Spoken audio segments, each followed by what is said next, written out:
पन्नगे च सुरेन्द्रे च कौशिके पाद संस्पृशि निर्विशेष मनस्काय श्री वीरस्वामिने नमः। आरहत वाङ्मय में कहा गया है, जहाँ ला हो तहाँ लो हो, लाहा लो हो पवड्ढई, दो मास कयम कज्जम कोडी ए विन निठ्ठियम। जैन वाङ्मय में कसाय शब्द आता है। कसाय वह तत्व है जिसके द्वारा कर्ममल का ग्रहण होता है। क्रोध, मान, माया, लोभ, ये चार कसाय हैं। आज प्रातः काल में साध्वी समुदाय समणियों की उपस्थिति में बता रहा था कि 8 कर्म हैं जैन दर्शन में। 4 घाती कर्म हैं और 4 अघाती कर्म हैं। ये वेदनीय, आयुष्य, नाम और गोत्र, ये 4 अघाती कर्म हैं। अघाती कर्म को हमें एक दृष्टि से ये भले कर्म है। भले इसलिए हैं कि आत्मा के गुणों का विशेष कोई नुकसान करने वाले नहीं हैं। जैसे जानवरों में खरगोश होता है। खरगोश एक शुद्धा भला सा प्राणी है। खरगोश शुद्धा भला, उससे खतरा नहीं है कोई, भला शुद्धा प्राणी है। वैसे ये अघाती कर्म है, कुछ अंशों में खरगोश की तरह है, ज़्यादा कोई खतरा नहीं है इनसे। खतरा है भी तो शरीर को हो जाए, वो भी पुण्य रूप में है तब तो वो भी खतरा नहीं है। अघाती कर्म अगर पुण्य रूप में है, सातवेदनीय है, तब तो साता रहेगी, खतरा क्या, अनुकूलता रहेगी। शुभ नाम कर्म है तो अनुकूलता, शुभ गोत्र, उच्च गोत्र है तो अनुकूलता, शुभ आयुष्य है तो अनुकूलता। तो मानो कि 50% तो अघाती कर्म सुविधा सुख देने वाले ही हैं।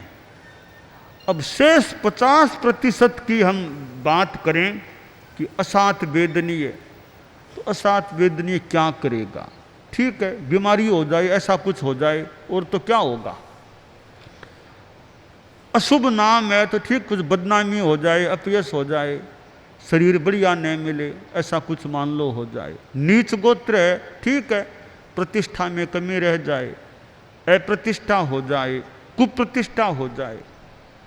आयुष्य मान लो अशुभ है तो ठीक है, जैसा होगा वैसा हो जाएगा, या होता है वैसा हो जाता है। आत्मा को खतरा नहीं है। इसलिए मैंने बताया भी सवेरे कि ये तो शुद्ध यानी भले कर्म है 4 अघाती कर्म। तो अब शेष 4 घाती कर्म हैं, ज्ञानावरणीय, दर्शनावरणीय, मोहनीय, अंतराय। इनमें भी ज्ञानावरणीय, दर्शनावरणीय, अंतराय है, इनको भी पैदा करने वाला मोहनीय कर्म है। मोहनीय कर्म न हो तो ज्ञानावरणीय का बंध नहीं हो सकता, न दर्शनावरणीय का हो सकता, न अंतराय का हो सकता। इसका मतलब हुआ इन चारों घाती कर्मों में भी मुख्य तो मोहनीय कर्म है। तो साधना के क्षेत्र में वो निशाना साधना हो तो मुख्यतया मोहनीय कर्म को निशाना बनाना चाहिए। साधक या हम यह ध्यान दें कि मेरे मोहनीय कर्म का प्रभाव वो कम पड़े। वो कैसे कम पड़े, उस पर मैं ध्यान देकर प्रयास करूं। गुस्सा मेरा शांत रहे, अहंकार न रहे, माया न रहे, लोभ न रहे। तो अध्यात्म के क्षेत्र में संभवतः यह मोहनीय कर्म वो बाधक है साधना में, उसका नाश करने का विशेष प्रयास हमें करना चाहिए। मोहनीय कर्म की 28 प्रकृतियां हैं। मूल 2 भेद हैं, दर्शन मोहनीय, चारित्र मोहनीय। दर्शन मोहनीय की 3 है, मिथ्यात्व मोहनीय, सम्यक्त्व मोहनीय, मिश्र दर्शन मोहनीय। चारित्र मोहनीय की फिर 16 और 9। 16 तो वो चतुष्क कसाय, अनंतानुबंधी क्रोध मान माया लोभ, अप्रत्याख्यानी क्रोध मान माया लोभ, प्रत्याख्यानी क्रोध मान माया लोभ, संज्वलन क्रोध मान माया लोभ, 16 हो गए। 9 कसाय, हास्य, रति, अरति, भय, शोक, दुगुंसा, पुरुष वेद, स्त्री वेद, नपुंसक वेद, ये कुल ये 25 और 3 28 प्रकृतियां मोहनीय कर्म की हो जाती हैं। ये 28 सदस्य मोहनीय कर्म परिवार के हैं। बहुत बड़ा परिवार है मोहनीय कर्म का। तो अब इन 28 प्रकृतियों में जो लोभ कसाय है, क्योंकि अनंतानुबंधी तो पहले चली जाती है, जो संज्वलन का लोभ है वो ठेठ 10वें गुणस्थान तक रहता है। 11वां गुणस्थान है, उसमें भी मोहनीय कर्म तो है, पर उपशांत मोह कर्म है। हालांकि वीतराग है, 11वां गुणस्थान वीतराग का है। 11वें गुणस्थान में तो वह वीतराग है, 11वें गुणस्थान का वीतराग और 12वें गुणस्थान का वीतराग दोनों में बड़ा अंतर है। 12वें गुणस्थान वाला वीतराग स्थायी वीतराग है, हमेशा के लिए वीतराग हो गया है, परंतु 11वें गुणस्थान वाला वीतराग टेम्परेरी वीतराग है, अल्पकाल का वीतराग है। इसलिए वीतराग तो कहा गया है 11वें गुणस्थान को, तो 12वें की तुलना में देखें तो 11वें गुणस्थान का महत्व आसातना न हो किसी की बहुत कम है। वापिस सराग बनना पड़ेगा, जो परमानेंट जो काम हो जाए उसका महत्व है। अस्थायी हो, अल्पकाल का हो, वो तो जैसे भौतिक सुख है कि थोड़ी देर के सुख हैं बस, तो ये वीतरागता भी 11वें गुणस्थान की थोड़ी देर की वीतरागता है, स्थायी नहीं है उतनी देर तो ठीक ही है। बाकी अंगारे पर राख आ गई तो अंगारा तो अंदर है ही ना, तो मोहनीय क्रम का अंगारा तो है, ऊपर उपशांतता की वो राख आई हुई है, वापिस हटेगी, वो कजली राख वापिस हटेगी, फिर अंगारा जलता हुआ अंगारा है। तो लोभ कसाय है वो लास्ट में जाने वाला तत्व है, क्योंकि सूक्ष्म लोभांश 10वें गुणस्थान में भी विद्यमान रहता है। लोभ ऐसा तत्व है कि जिसके कारण से आदमी झूठ भी बोल देता है और हिंसा में भी जा सकता है। हालांकि 10वें गुणस्थान में, 9वें गुणस्थान में, 8वें गुणस्थान में, 7वें गुणस्थान में लोभ या कसाय होने पर भी अशुभ योग नहीं हो सकता। 7वें गुणस्थान से लेकर आगे अशुभ योग नहीं हो सकता, परंतु 6ठे गुणस्थान में अशुभ योग हो सकता है। साधु के त्याग है, सर्व सावध्य योग के त्याग है, अशुभ योग के त्याग है, परंतु फिर भी अशुभ योग हो सकता है, क्योंकि कसाय अभी तक इस रूप में है कि प्रमाद, योग रूप प्रमाद हो जाता है। इसलिए 6ठे गुणस्थान वाले साधु के मुख से असत्य बात भी निकल सकती है। छठे गुणस्थान वाले साधु से कभी चोरी भी हो जाए, छठे गुणस्थान वाले साधु से और भी कुछ हंसी मजाक, प्रमाद से कोई जीव हिंसा, ऐसे काम भी हो जाए, कोई लब्धि फोड़ दे, सेना को भगा दे, यानी छठे गुणस्थान में है तो ऐसे काम भी हो जाए। क्योंकि यह छद्मस्थता का प्रकोप ज्यादा छठे गुणस्थान तक है। छठे गुणस्थान के बाद 7वें से लेकर 12वें तक छद्मस्थता तो है, पर उस छद्मस्थता में मानो निस्तेजता रहती है, ज्यादा प्रभाव नहीं रहता। अशुभ योग को पैदा करने की ताकत छठे गुणस्थान से बाद की छद्मस्थता में नहीं रहती है। तो लोभ है वो साधु को भी उत्पत्ति की ओर ले जा सकता है, और भी कसाय ले जा सकते हैं, तो लोभ ज्यादा बलवान कसाय है। इसलिए जो कहा गया है कि पाप का बाप लोभ है, तो तात्विक दृष्टि से भी देखें तो लोभ बहुत ही एक जटिल तत्व है। तो अब प्रश्न है क्या करें? लोभ को जटिल मान लें, पाप का बाप मान लें, सबसे लास्ट में जाने वाला कसाय मान लिया, करें क्या? कैसे उस पर कंट्रोल करें? तो साधु को तो खैर परिग्रह का भी त्याग है, साधु के लोभ मान लो हो तो सकता है, पर न तो पैसा रखने की विधि है, न मकान है, न व्यापार करना है, न तो वह तो ठीक कुछ किसी रूप में हो तो सकता है, फिर भी साधु का तो माने काफ़ी बचाव की संभावना है, फिर भी छद्मस्त है, कभी परिग्रह में भी चला जाए, कभी और भी प्रमाद कर ले, तो सावधानता तो साधु को भी रखनी चाहिए।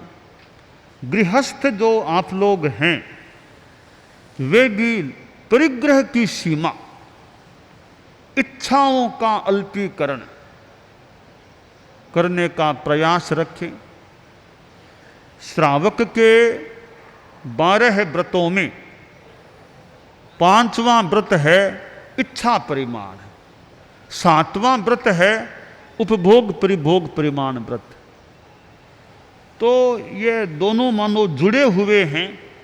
इच्छा परिमाण कि श्रावक या गृहस्थ इच्छाओं की सीमा करे, इतने से ज़्यादा परिग्रह मैं अपने पास नहीं रखूं।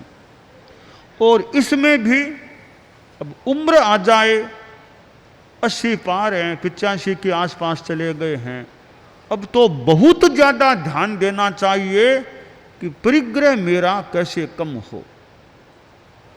जरूरी मान लो रखना पड़े, बाकी परिग्रह से मुक्त हो जाए।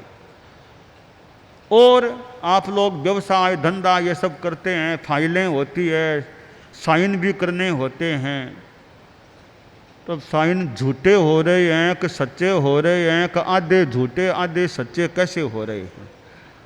जो मुझे उम्र भी आ गई है, अब साइन भी मेरे हाथ से साइन भी कोई गलत यानी झूठी बात पर साइन न हो जाए, ये भी जितना हो सके ध्यान देना चाहिए। प्रॉपर्टी है, परिग्रह, टैक्स आदि आदि चीज़ें हैं। अब वो लिखने वाले तो सही गलत लिख दिया कि लो साइन कीजिए, अब बूढ़े ने पूरा ध्यान दिया, क्या साइन कर दिया, तब साइन कर तो दिया पर झूठी बात पर किया, सच्ची बात पर किया, या आधी झूठी आधी सच्ची बात पर किया। तो साइन करने में तो आप भी फिर साइन करके उस काम में जुड़ गए ना। अब झूठी बात है तो आप झूठ के साथ जुड़ गए हैं।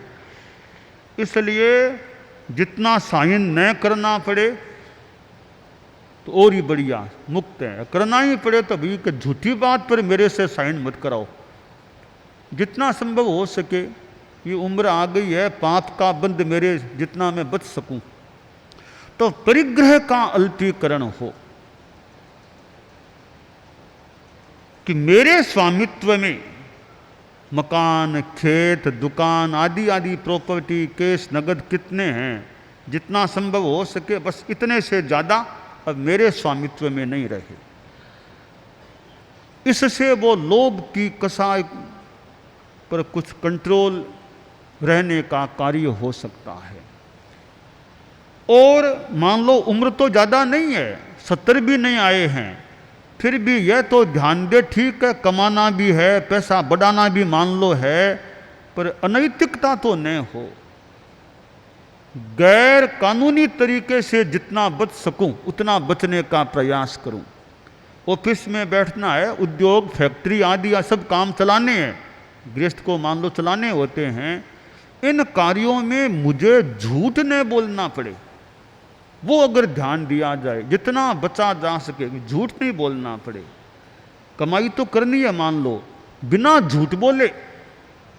नैतिकता, प्रामाणिकता से कमाई कितनी हो रही है, तो शुद्ध पैसा और अशुद्ध पैसा। परम पूज्य आचार्य तुलसी ने अनुव्रत की बात फरमाई। परम पूज्य आचार्य महाप्रज्ञ जी भी अहिंसा, यात्रा, ये अनुव्रत, नैतिकता, त्रिक्षा, ध्यान। एक बार संभवतः आचार्य श्री महाप्रज्ञ जी ने 2 शब्द फरमाए थे, अर्थ और अर्थाभास, यानी न्यायोपार्जितम धनम अर्थ है। न्याय नीति से अर्जित किया गया पैसा तो अर्थ है, अन्यायोपार्जितम धनम अर्थाभास है। अन्याय अनीति से जो पैसा अर्जित किया जाए वो अर्थाभास है। तो गृहस्थ यह ध्यान दे, अर्थाभास नहीं, मेरे घर में अर्थाभास न रहे। तो यह भी एक सदाचार की बात है, संयम की बात है कि मुझे व्यवसाय में, व्यवहार में, उद्योग में, लेन देन में जबान से झूठ न बोलना पड़े, बेईमानी न करनी पड़े। थोड़ा संयम रखे कि पैसा ज़्यादा नहीं आएगा तो बिना झूठ बोले तो कमाई ज़्यादा कैसे होगी। थोड़ा संयम रखें, कपड़े बढ़िया ज़्यादा नहीं मिले क्या खास बात है, ज़्यादा बढ़िया मकान नहीं बना क्या खास बात है। ईमानदारी तो रहेगी ना, मकान तो साथ में जाएगा नहीं, बढ़िया कपड़े तो कितने कब तक साथ जाएंगे। ईमानदारी अगर हमारे पास है, प्रामाणिकता है, सच्चाई है, झूठ से बचने का संकल्प है, बेईमानी नहीं, ट्रांसपेरेंसी का सारा काम है, वो शुद्धता है, वो हमारे साथ आगे जा सकेगी। इसलिए गृहस्थ यह ध्यान दे कि ये अप्रामाणिकता, अनैतिकता, इनसे मेरा व्यवसाय भी बचा हुआ रहे, धंधा भी बचा हुआ रहे। थोड़ा संकल्प अगर हो तो आशा है काफ़ी बचाव तो काफ़ी या पूरा बचाव हो सकता है। अब टैक्स की जो बात है उसमें भी देखिए झूठ बोलना पड़ता है, मान लो थोड़ा बहुत कुछ कर करा के करना होता है तो झूठ का सहारा लेना होता है, वो भी एक तरह की अप्रामाणिकता ही है। जितना उसमें भी निर्मलता रह सके, भी झूठ नहीं बोलना पड़े। तो टैक्स का पैसा अगर सरकार के हक का है तो वो मैं क्यों रखूं? हक सरकार का है उस पैसे पर, तो दूसरे का पैसा मैं क्यों रखूं? सरकार का पैसे का मतलब मूल जनता का अधिकार का पैसा मान ले, तो वो पैसा मैं क्यों रखूं? मुझे क्या अधिकार है रखने का? यूँ चिंतन करके आदमी जितना अब ये प्रामाणिकता, नैतिकता, अनुव्रत इनको गृहस्थ जीवन में रखें तो ये लोभ कसाई को कंट्रोल में रखने के उपाय हैं।